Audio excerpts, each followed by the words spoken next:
आइए बच्चों बात करते हैं एक्सेलरेशन इन सर्कुलर मोशन की।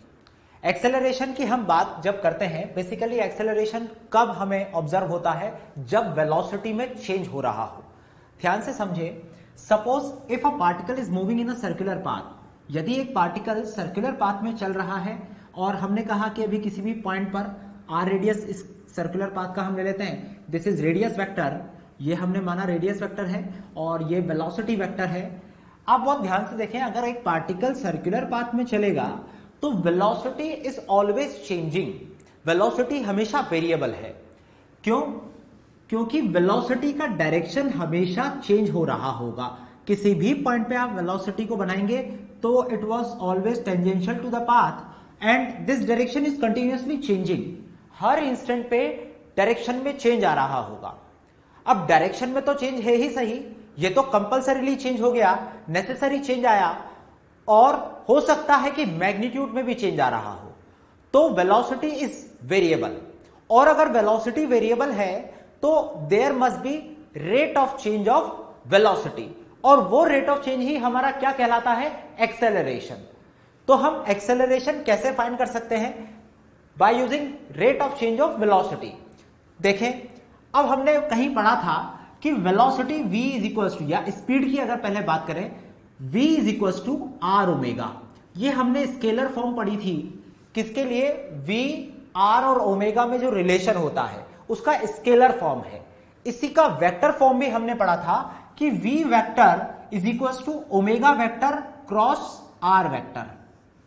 बाय यूजिंग क्रॉस प्रोडक्ट हम तीनों के बीच में एक रिलेशन लिख सकते हैं, v vector is equal to omega cross r vector. अब ये डायरेक्शन कैसे डिफाइन कर रहा है, ये कैसे ओमेगा क्रॉस r होता है, याद रखना है इसको, और हम इसको जस्टिफाई भी कर सकते हैं। यदि हम वेलोसिटी वेक्टर का डायरेक्शन देखें, पार्टिकल अगर एंटी क्लॉकवाइज डायरेक्शन में मूव कर रहा है तो वेलोसिटी वेक्टर इस पॉइंट पर, p पॉइंट पर अपवर्ड डायरेक्शन में हो गई। r वेक्टर रेडियल वेक्टर या रेडियस वेक्टर बाहर की तरफ होगा, जिसे हम पोजीशन वेक्टर भी कहते हैं, याद रखना है, ये बाहर की तरफ होगा। और omega vector which is axial vector, omega vector का डायरेक्शन क्या हुआ? Omega vector right hand thumb rule से अगर ओमेगा वेक्टर का डायरेक्शन देखेंगे, it is outwards, perpendicular to the plane and outward. पहला पॉइंट कि omega vector, V vector and R vector all are mutually perpendicular, ये तीनों ही म्यूचुअली परपेंडिकुलर है। दूसरा, यदि ओमेगा क्योंकि बाहर की तरफ था तो ओमेगा क्रॉस आर वेक्टर यदि करेंगे, that comes in the direction of V vector. Omega cross are vector ये किसकी डायरेक्शन में आ रहा है? वी वेक्टर की डायरेक्शन में। तो यहां मैं लिख सकता हूं omega cross are vector will be equals to V vector, याद रखना है। अब देखें ध्यान से, क्योंकि वी वेक्टर इज वेरिएबल, तो अगर वी वेक्टर का वेलोसिटी वेक्टर का डिफरेंशिएशन करता हूं, that will give you acceleration vector. देखें, acceleration vector is equal to rate of change of velocity. Rate of change of velocity है, इसकी वैल्यू कैलकुलेट करें, यानी कि d by d t of omega vector cross are vector, ये हमें calculate करना है। अब इसको कैसे कैलकुलेट करेंगे? ध्यान से देखिए, this is product of two variable, ये दोनों ही वेरिएबल हैं।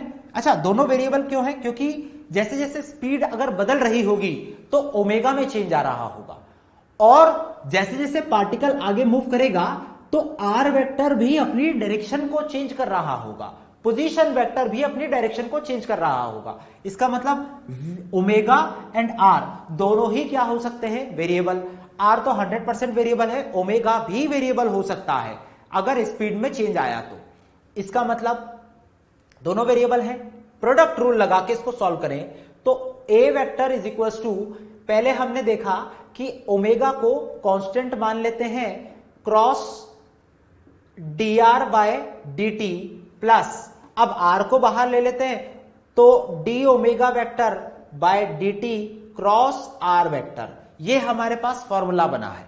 अब ध्यान से समझें, what do you mean by this? D R by D T, what is R vector?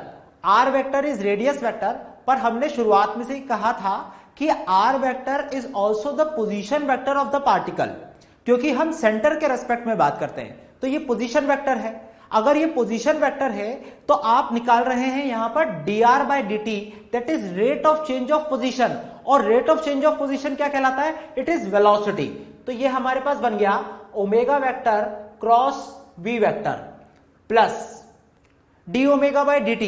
यदि ओमेगा वेरिएबल होगा तो डी ओमेगा बाय dt कहलाएगा alpha, that is angular acceleration. तो rate of change of angular velocity is angular acceleration, that is alpha vector cross are vector. ये हमारे पास क्या आ गया? ये पूरा हमारे पास बना है एक्सेलरेशन वेक्टर का एक फॉर्मूला। ध्यान से देखें, यहां बीच में हमारे पास क्या आ रहा है? प्लस, यानी कि एक ये क्वांटिटी बनी और एक ये क्वांटिटी है, दोनों को ऐड करते हैं तो एक्सेलरेशन मिलता है। हमने शुरुआत में ही पढ़ा था यूनिट एंड डायमेंशन में कि दो सेम नेचर की क्वांटिटीज या दो सेम डायमेंशन की क्वांटिटीज को ही हम ऐड कर सकते हैं, और इन दोनों को ऐड करने पर हमें एक्सेलरेशन मिल रहा है। यानी कि ये किसको रिप्रेजेंट करता होगा? ये भी एक्सेलरेशन को रिप्रेजेंट कर रहा होगा और ये भी एक्सेलरेशन को ही रिप्रेजेंट कर रहा होगा, तभी हम इन दोनों को ऐड कर सकते हैं। तो दोनों क्या डिफाइन करते हैं? दोनों इंडिविजुअली भी एक्सेलरेशंस को ही डिफाइन कर रहे हैं।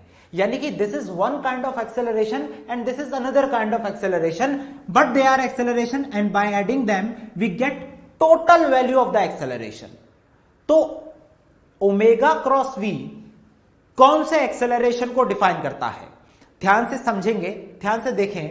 अगर ओमेगा का डायरेक्शन हम देखें तो omega is axial vector and it is outward for the particular given circular motion.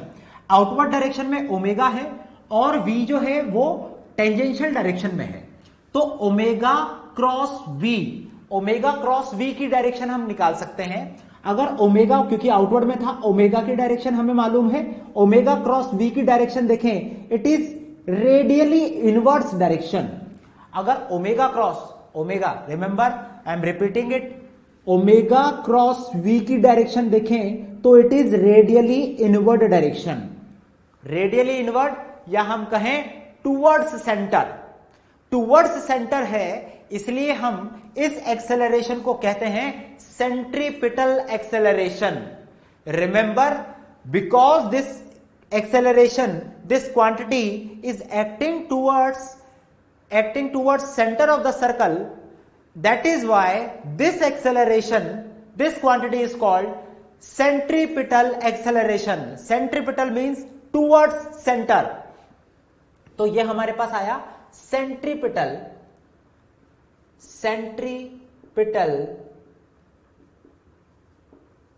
Acceleration. और अब बात करें अल्फा क्रॉस आर के लिए। अल्फा का direction is also along the axis of the circular path की एक्सिस के अलोंग ही होगा। बट अब ये ओमेगा रिप्रेजेंट करता है, ओमेगा में चेंज बताता था कि अल्फा आउटवर्ड होगा कि इनवर्ड होगा। सपोज हमने कंसिडर किया omega is increasing and alpha is outward. अगर अल्फा आउटवर्ड है तो अल्फा क्रॉस आर की डायरेक्शन क्या होगी? ध्यान से देखें, अल्फा अभी हमने आउटवर्ड डायरेक्शन में माना है, तो alpha is outward, this is the direction of alpha, और अल्फा क्रॉस आर की डायरेक्शन टेंजेंशियल डायरेक्शन में ही आ रही है। तो पार्टिकल पे जो एक्सेलरेशन यहां एक्ट कर रहा होगा वो अभी भी कैसा होगा? वो अभी भी किस डायरेक्शन में लग रहा होगा? टेंजेंशियल डायरेक्शन में लग रहा होगा। अच्छा, अगर ओमेगा डिक्रीजिंग होता तो अल्फा का क्या डायरेक्शन होता? अल्फा अपोजिट टू ओमेगा होता, इसका मतलब अब इनवर्स होता। अगर इनवर्स, अल्फा की डायरेक्शन इनवर्स है तो इनवर्स अल्फा इनवर्ड है, और अल्फा क्रॉस आर की डायरेक्शन देखेंगे तो डाउनवर्ड डायरेक्शन में आ रहा है। इसका मतलब अभी भी एक्सेलरेशन इस पार्टिकल पे, अल्फा क्रॉस आर वाला एक्सेलरेशन इस पार्टिकल पे टेंजेंशियली होगा, पर अब वेलोसिटी के अपोजिट होगा। इसका मतलब अल्फा क्रॉस आर किस चीज को रिप्रेजेंट करता है? यहां ये रिप्रेजेंट करता है टेंजेंशियल एक्सेलरेशन को। Tangential, this represent tangential acceleration. याद रखें, हमारे पास दो टाइप के एक्सेलरेशन आए, एक सेंट्रीपिटल एक्सेलरेशन और एक टेंजेंशियल एक्सेलरेशन, और हम इनको डिफाइन कर रहे हैं on the basis of their direction of their action. याद रखेंगे, और इन दोनों को सम करने पर जो वैल्यू ऑफ एक्सेलरेशन आ रही है उसे हम बोलते हैं total acceleration, this is called total acceleration. इसका मतलब मैं क्या ऐसा लिख सकता हूं कि total acceleration is equals to centripetal acceleration plus tangential acceleration, tangential acceleration. And remember, total acceleration is the vector sum of the two accelerations. जो दो वैल्यूज ऑफ एक्सेलरेशन हमारे पास आई है उनका वेक्टर सम हमारे पास क्या कहलाता है? Total acceleration. याद रखेंगे कैसे हमने ये एक्सेलरेशन को डिफाइन किया है यहां पर, और सेंट्रीपिटल और टेंजेंशियल एक्सेलरेशन क्या होते हैं, कैसे हम इनको डिफाइन करते हैं, पूरा लिख लें, याद कर लें, आगे बात करते हैं। बच्चों, हमने बात की टोटल एक्सेलरेशन की, और टोटल एक्सेलरेशन में हमने देखा था कि total acceleration is a vector sum of centripetal acceleration and tangential acceleration. और अगर इसको भी मैं यहां पर डिफाइन करने की कोशिश करूं कि टोटल एक्सेलरेशन जो है अगर इस पार्टिकल के लिए हम डिफाइन करें तो एक सेंट्रीपिटल एक्सेलरेशन है जो कि मैंने डायरेक्शन के बेसिस पर डिफाइन किया था। Centripetal acceleration is always acting towards centre, it is always acting towards centre, तो उसका डायरेक्शन रेडियली इनवर्ट डायरेक्शन में होगा। और अगर मैं देखूंगा तो एरो के थ्रू अगर मैं बताऊं तो एसीपी इस डायरेक्शन में होगा। और टेंजेंशियल एक्सेलरेशन की बात करें तो tangential acceleration along the tangent, तो ये हमारे पास एसीपी आ गया और ये एटी आ गया। अगर आप ध्यान से सोचें, टोटल एक्सेलरेशन मतलब वेक्टर सम इन दोनों का, तो वो कहां किस डायरेक्शन में होगा? वो इन दोनों के बीच में कहीं इस डायरेक्शन में आ रहा होगा, that is a total acceleration. और अगर देखें हम, अगर इसमें ध्यान से देखेंगे, क्योंकि it was always towards the centre, centripetal acceleration is always towards the centre.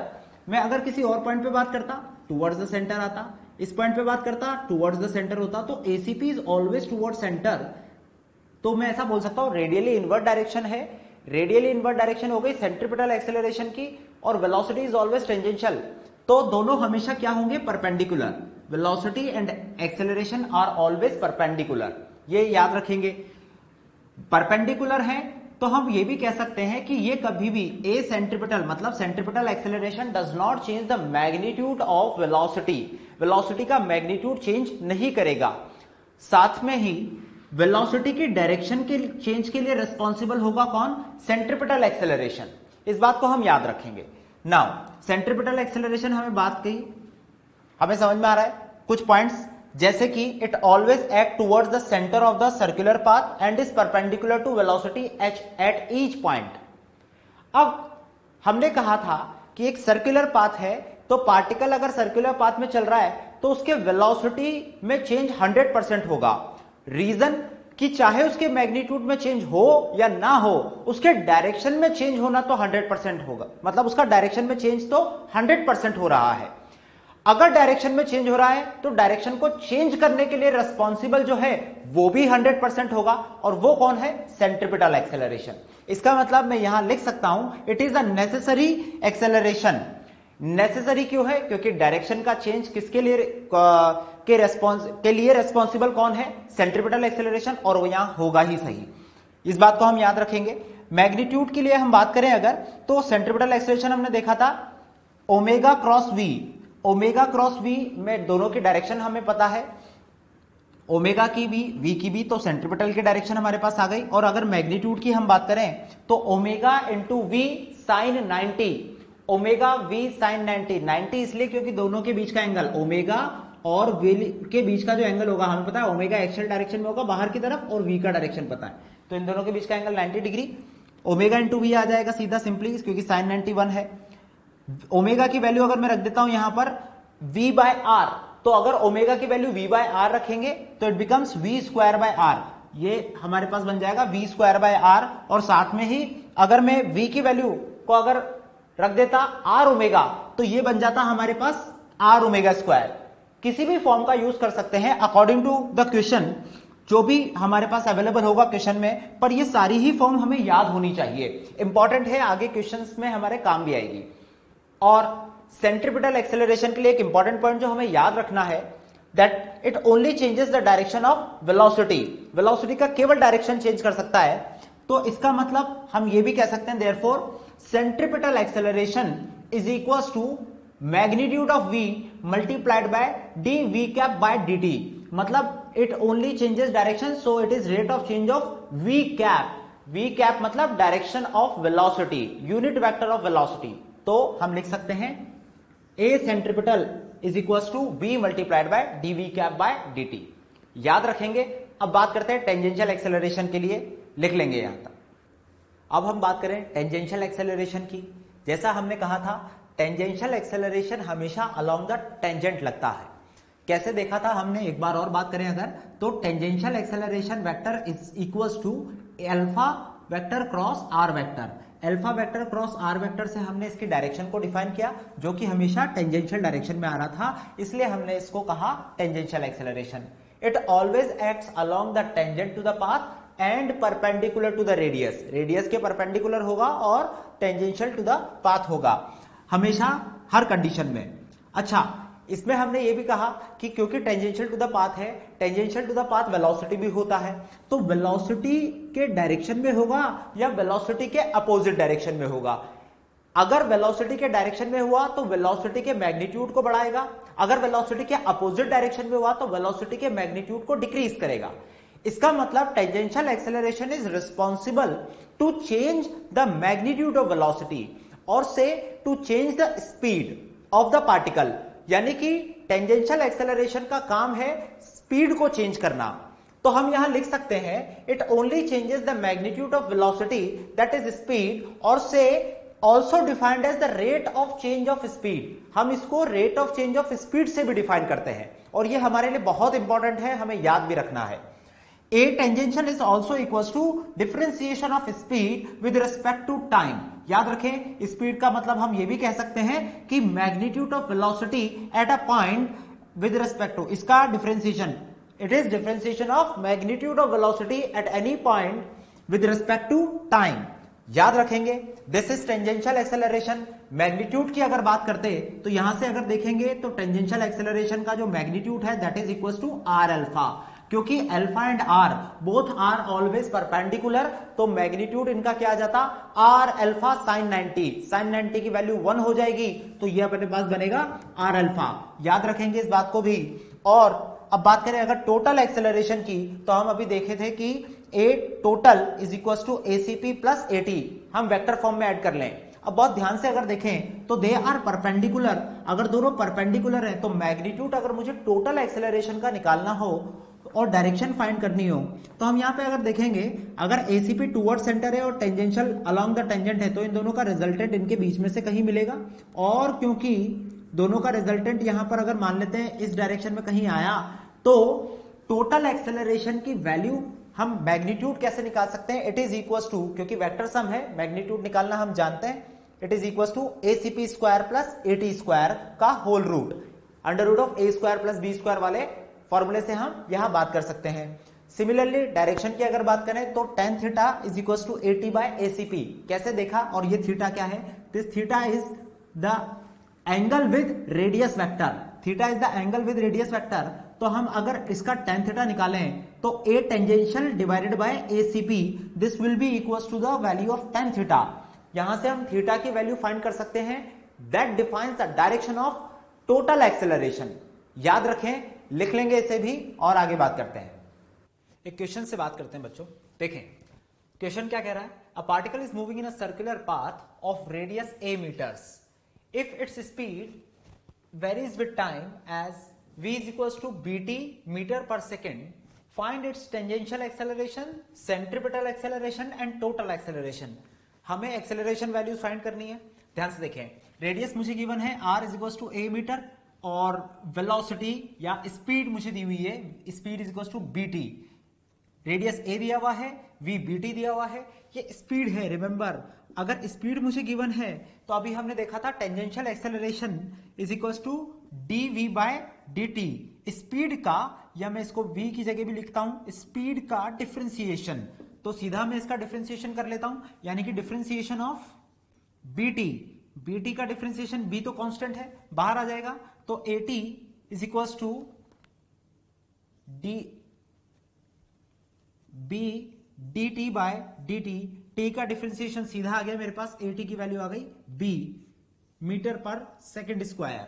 Remember tangential acceleration हम directly rate of change of speed से निकाल सकते थे, इसलिए हमने यहां कैलकुलेट कर लिया।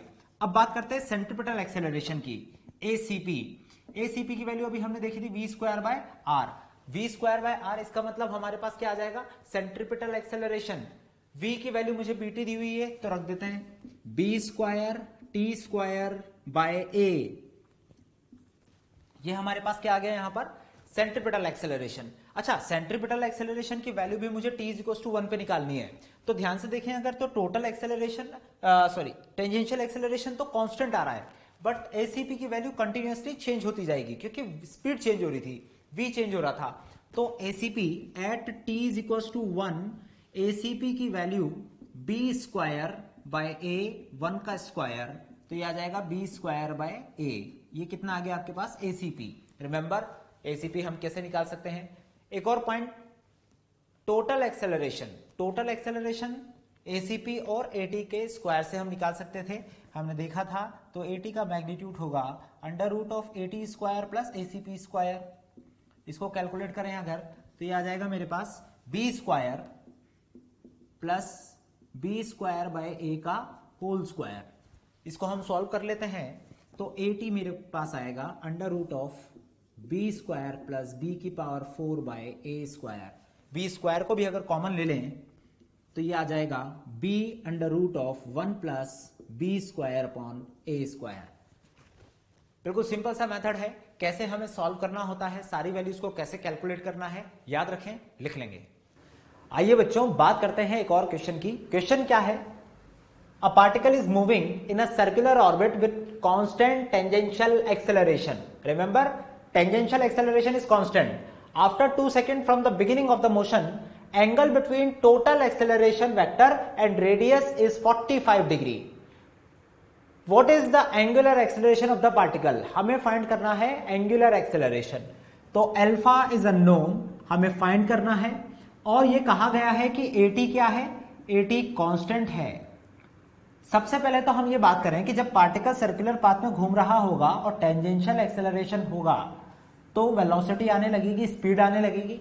तो किसी भी समय पर कोई अगर मान लेते हैं स्पीड है, इसी डायरेक्शन में टेंजेंशियल एक्सेलरेशन एटी होगा और टुवर्ड सेंटर हमारे पास सेंट्रीपिटल एक्सेलरेशन एक्ट कर रहा होगा।